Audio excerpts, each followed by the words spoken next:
Party after party. Party after party. He's called Thomas. After party. Yeah, man. Party after party. You know, I've never been this excited. I remember when Asian went to Chelsea. I was here at Citi. We're just about to start. Okay, we're actually 2005-ish. So we had started, and there was an Observer article, back page, and it says the 24.5 million misfit. And they said Asian was good in France, but he couldn't make it in England. But you know, the guy who wrote the article is still working in journalism. Can you imagine? He should have been banned. Charlie, I'm not an Arsenal supporter, but Charlie, party after party. And you know the funny part? They didn't even tell Atletico. They just told La Liga, look, please, here's the money. Yeah, but that's how it works in Spain. No, but you go and deposit the money. And then La Liga will have to tell the club that please, this amount has been deposited for this player. We are letting you know. Wow. Atletico's problem is that they got a notification very late, but who cares? Yeah, they don't pay that. You see, Atletico doesn't pay Partey well. Yes. Partey is among the top 5 midfielders in the world. Yeah. And he's a Ghanaian. And you are paying him like coins. Almost 4 He's times coming the to get amount. nice money. Yes. And Arteta. Now I'm worried. Now you're worried. Mikel Arteta. Charlie, maybe he's the new Guardiola. No, Charlie, he was the brain behind. Well, okay. Yeah, let's say the City Guardiola. But I think this is great. Congratulations to Thomas Partey. Welcome to the Ghana family. Party after party. We're very happy. We have is it the Ghana family or the Ghana family? As in G-U-N-N-E-R. G-U-N-N-E-R. Or you are Ghana Ghanaians. Because we've got Eddie Nketiah, but he's more British, right? He's English. We had. Eddie Nketiah. Yeah, he's he's Kwewu man. He's going to play for England. Yeah, but he's from Kwewu. You know, Thomas Partey is ours. Yeah, man. A Shaman boy. Yeah. Party after party. Well, that's what football can do for you. Take it seriously, okay? If you are a good footballer, please go to training. You may end up at Liverpool. Let's start with the headlines. Daily Graphic. Government committed to licensure exam. President affirms this at Teacher Prize Day. Also, President Akufo-Addo consoles Rawlings. Pension reform best for workers, says SNIT. And on the back page, FDA assures clients of improved services, and robbers attack Accra Kumasi buses. Driver and 2 passengers shot. Wow. The Ghanaian Times says at the 2020 Ghana Teacher Prize Awards, Eric Asumining, adjudged Best Teacher, receives 3-bedroom accommodation and other items. EC begins acceptance of nomination forms for presidential and parliamentary aspirants. Second-year JHS SHS students return to school. Government suspends Ejapa IPO awaits report on corruption risk assessment from OSP. Daily Guide. Free SHS troubles Mahama. Ejapa IPO suspended. NPP Cocoa records superior. Akufo-Addo consoles Rawlings. Ejapa IPO suspended, and Slay Queens brawl over flag bearer. The Finder says Akufo-Addo consoles Rawlings at Botui family. Mahama will destroy the solid foundation NPP has built or has laid. That's Dr. Baumia. NPP policies revived cocoa sector. Farmers are better off. Cocoa roads never neglected. 2020 most outstanding teacher in Ghana wins 3-bedroom house worth 180,000 cedis, and some SHS 2 students not complying with mask wearing. Daily Heritage. Abandoned cocoa roads. Produce audit report. Mahama demands. 60% of schools remain closed and private schools cry for stimulus package. Over 1,000 students pass School of Law entrance exams and blame Akufo-Addo's suppressive rule for Volta secessionist attacks, says Odike. The Chronicle says, keep Mahama's hands off your cocoa. That's NPP warning farmers. Deal seriously with Volta secessionists. Occupy Ghana. Chieftaincy unrest at Podre Dofo. Media has role to play in economic recovery. That's according to the GA president. And Nana commiserates with Rawlings. The Daily Statesman. We've done better for cocoa farmers. NPP touts record and exposes Mahama on cocoa roads. Akufo-Addo commiserates with Rawlings on mother's demise. And Dankwa Institute attacked again. Oh, why? The New Crusading Guide says MMDAs put government in trouble over Ghana First project. Akufo-Addo submits nomination form to EC today. Don't tolerate actions of secessionists. Occupy Ghana to government. And rest police land guard of our court chief there. You should see these images on the front page of Business and Financial Times. Sand winning, destroying cocoa farms in Ashanti region. And we have ticked all safety boxes, licensing program being drawn for the Nuclear Regulatory Authority. And lack of incentives impede exporters' desire to take advantage of COVID-19. All right, the ABC News says MPP exposes Mahama on Cocoa Road project. 95% of chiefs have endorsed President Akufo-Addo, that's Eugene Ahin. Agona Duakwa, Chief bans Agona East MP from campaigning for alleged disrespect. Charlie, let's take you online. I'm starting with Citi Business News. Home seekers lament exploitation by rent agents. Also, Ghanaians express mixed feelings or mixed reactions to findings suggesting an increase in confidence in the banking sector. A Japa IPO suspended as government awaits special prosecutors' corruption risk assessment. Now, if you go to citinewsroom.com, Mahama deserves praise for developments in the cocoa sector. This is Eric Opoku. Meanwhile, Cocoa Board defends suspension of free fertilizer program.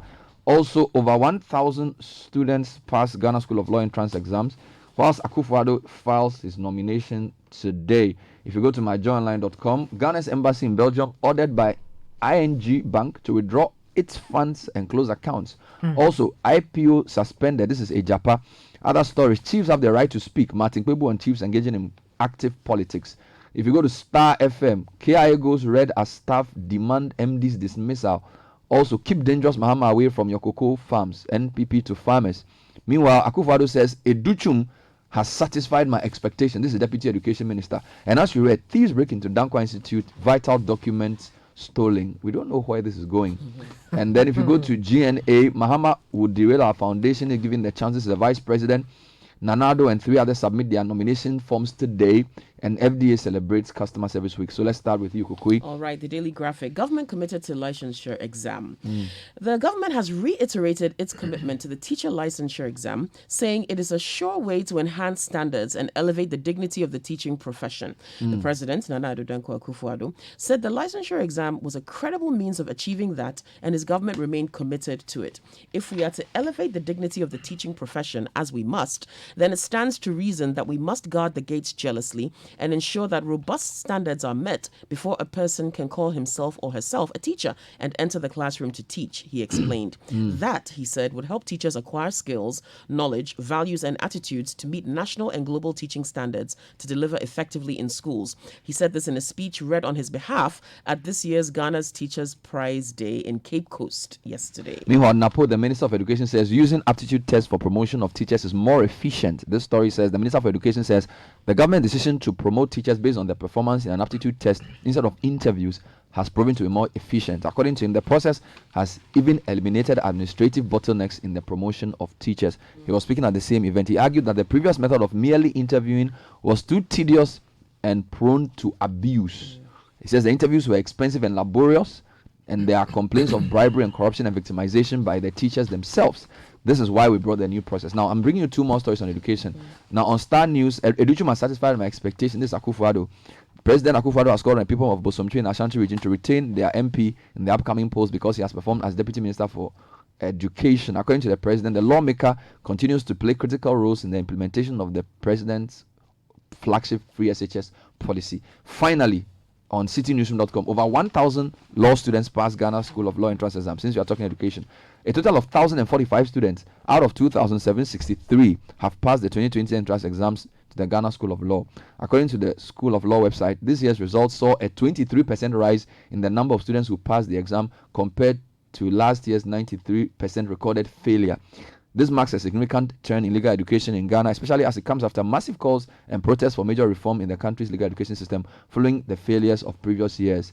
Now, the 2019 School of Law exam saw only 28 out of 1,820 passing. This year, we have 1,045 out of 2,763. Okay. And there are many people saying many things. That's a huge... But the students say they are happy. The reaction on Twitter is crazy. People are so excited. Let's just stay with teachers. And Eric Asumeni will be a very happy man. Telling you. He's a 39-year-old ICT teacher at Naila SDA Basic School in Tema. And he was adjudged the best teacher in the country. In Cape Coast, the event happened in Cape Coast, the Ghana Teacher Prize. Now, for his prize, he will be receiving a 3-bedroom house and assorted items, while the first and second runner-ups went to Miss Gloria Enima of Abuabo No. 4 Basic School and Miss Sandra Ose of Akwetia Technical Institute.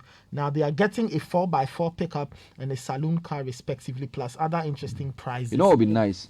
If every teacher at the end of their term could get a house. Now that would be something. You know, the way we pay teachers, and I'm not trying to do any politics, but I'm praying for the day that, like, when you become a teacher, looking for where to live is not going to be a problem, because we've elevated the teaching profession so much that getting a mortgage or being able to put up your own house shouldn't be such a big deal. You know. All right. Just one more in education, Bernard. This is serious, right? Because Form 2s, again, they've gone back to school, but 60% of schools remain closed. Now, this is private schools. Lord. Remember, they've been struggling, right? Oh, Lord. Now, the executive director of the Ghana National Council of Private Schools, GNA COPS, Mr. Enoch Kwesi Jetua, has revealed that about 60% of both junior and senior high schools in the country could not meet the president's directive of reopening.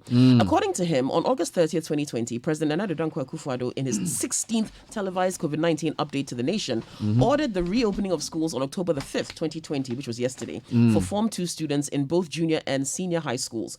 He said many of the schools could not meet this deadline because the schools were not in a good state for reopening, especially the private schools, because they could not organize their teachers. Quote, the fact of the matter is that since March this year, many of these schools have not been in the position to pay their teachers, coupled with the fact that government has failed to release the ever-promised stimulus package. He said the council, on behalf of private schools, petitioned the office of the president for support to private schools, but unfortunately, they have not been able to meet their financial commitment. So this is going to be. And then there's a related story here. Private schools bemoan delay in release of COVID-19 loans from MBSSI. This story is by Jonas Nyabo on citynewsroom.com. As a backup to what you read, the Ghana National Private School Council has bemoaned the delay in the release of COVID-19 financial support package from the NBSSI.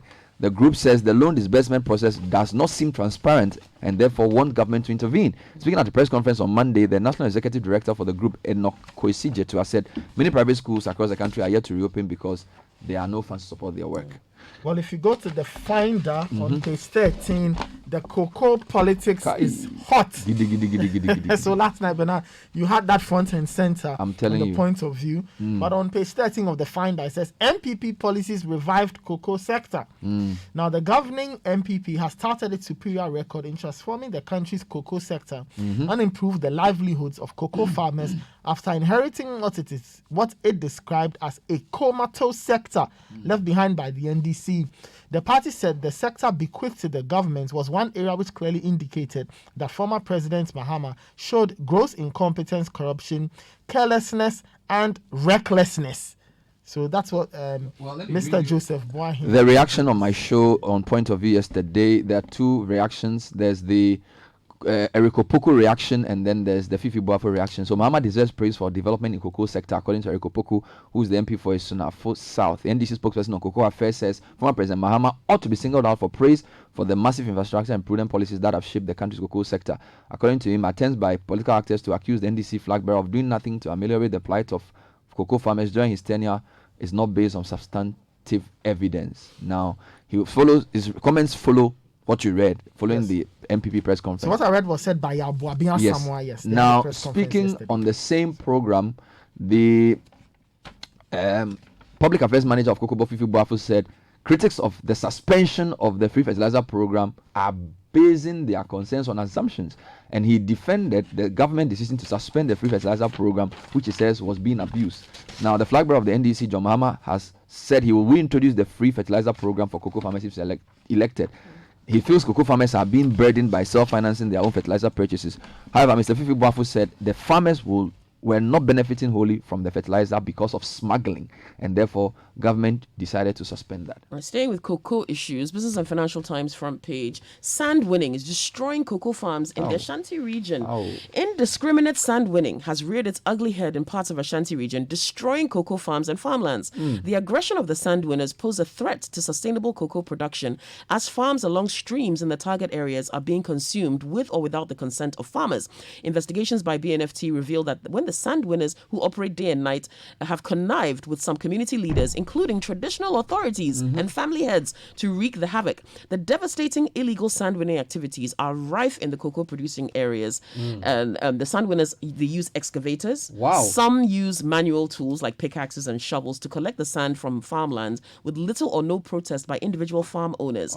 Yeah, because sources say they, the sand winners, pay as sometimes 3,000 Ghana cedis as compensation for an acre of destroyed cocoa farm. Lord. Yeah, but some farmers, for instance, in an interview with Opinion Kojo, who's one of the affected farmers, he said, "My farm was ravaged by pests and diseases, and the cost of maintenance was rising steadily as against year-on-year low yields. Hence the decision to sell to the sand winners." Wow, this is serious. Yeah. This is very serious. Let's move on. If you go to the Chronicle, it says, this one is from the OsuDoku Paramount Chief. "We are not part of secessionist plot." Yeah.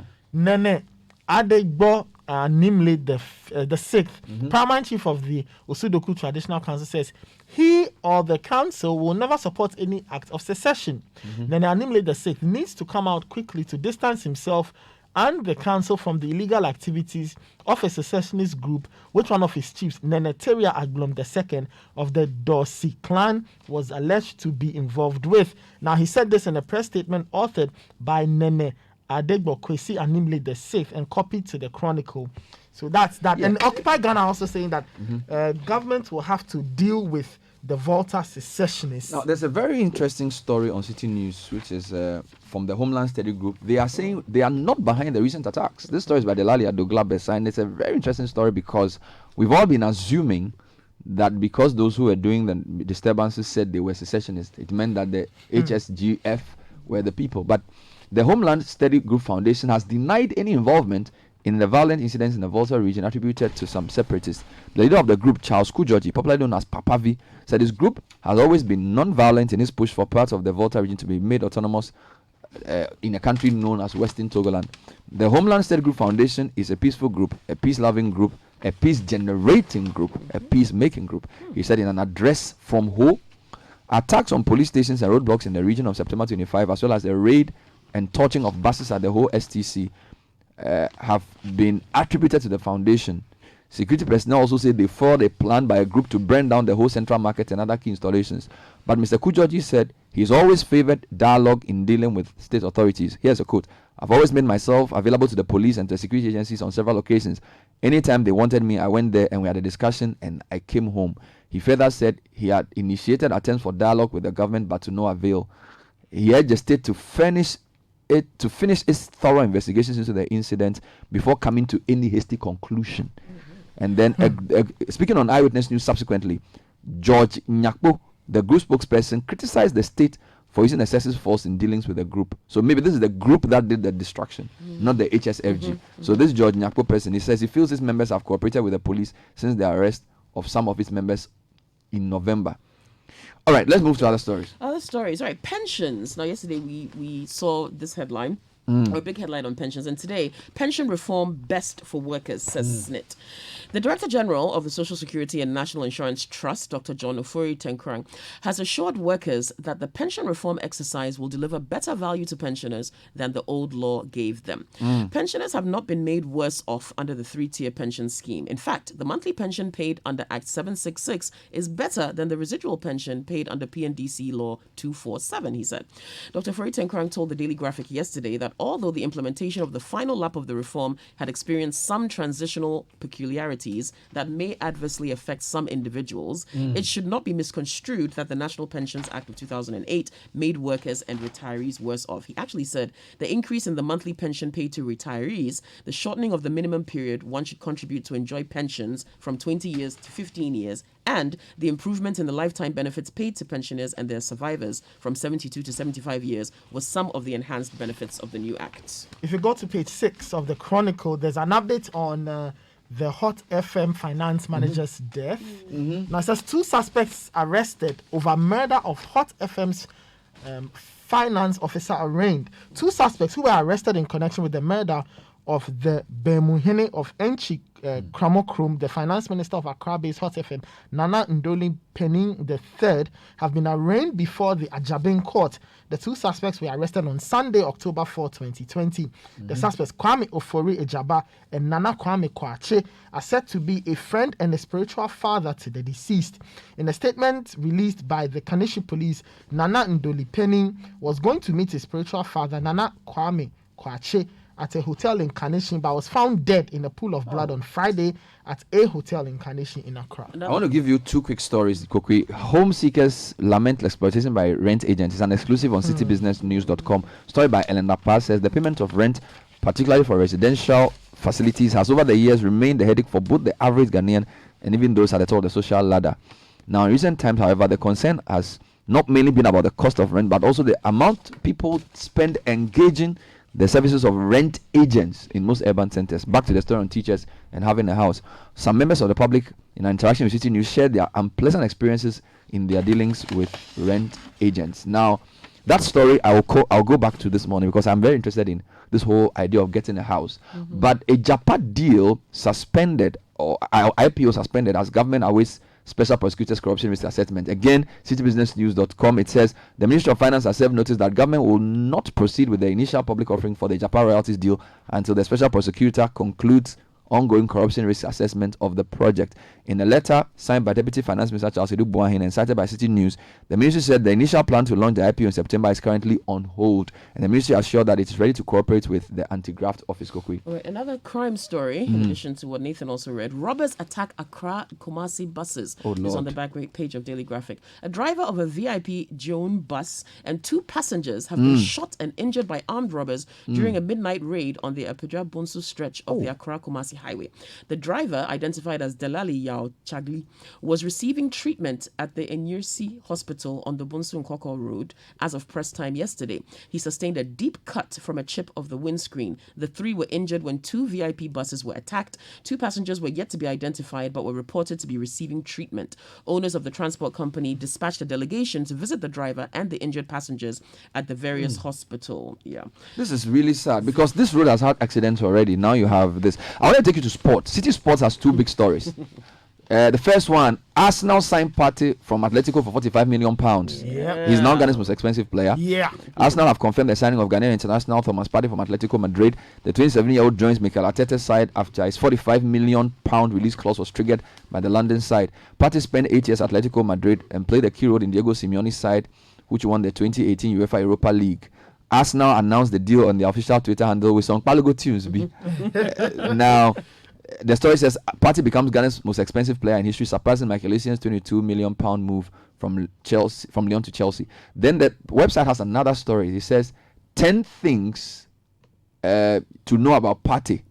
As Arsenal, and Partey is modeling the new Black Stars jersey, the Kente model. So the website then goes on to talk about 10 things you didn't know about Thomas Partey. Yes. Do you know where he was born? One in Odumase Krobo. Started playing in his 15. Now he's the oldest of 8 children. He's the firstborn. Big problem. A lot of pressure on him. His father runs and trains the team at Odumase. The team he played for. Yes, and he's been playing football in Odumase till he was 9. His father gave him the nickname Senegal because he reminded him of a friend with the same name. And then he started with Tema Youth, and then he later on was scouted to Atletico's Youth Academy. And then on loan a number of times. He went on loan to Mallorca, Almeria, and then he got his run in the first team. And I think he was the man of the match in the knockout of the previous champion. Oh yeah, against Liverpool. He was. I don't know why this makes me so excited. We'll I know, because it's Ghanaian. Such a great story, man. A very quick one on Daniel Amate. Lord, Charlie, his Amate injury. is injured again. Remember, he had that horrible injury last season. He came back, played. He was doing so well. Doing parallels. Now, Charlie. 2 years ago, he got injured against West Ham, tackling Mikel Antonio. Over the weekend, he got injured against West Ham, tackling Mikel Antonio. So why does he go near Antonio? You ask yourself. You see Antonio, just run. You just I hope this is not a long-term injury. Brendan Rodgers is confirming that they're anxiously awaiting an update on the injury. He sustained that injury, as Nathan said, against West Ham when they lost. And in his third competitive game since returning, for 2 years he was out because of that horrible injury. That was the same night that their chairman died. Remember, the helicopter exploded. Yeah. But it looks like a hamstring, but they'll get confirmation in the next couple of days. And he said he felt from the first whistle that they had some good moments in that. He was doing really well. Yeah, he is doing really well. Anyway, thank you, Kokui. Thank you, Nathan. There's a lot more sports, a lot more housing later when we come back.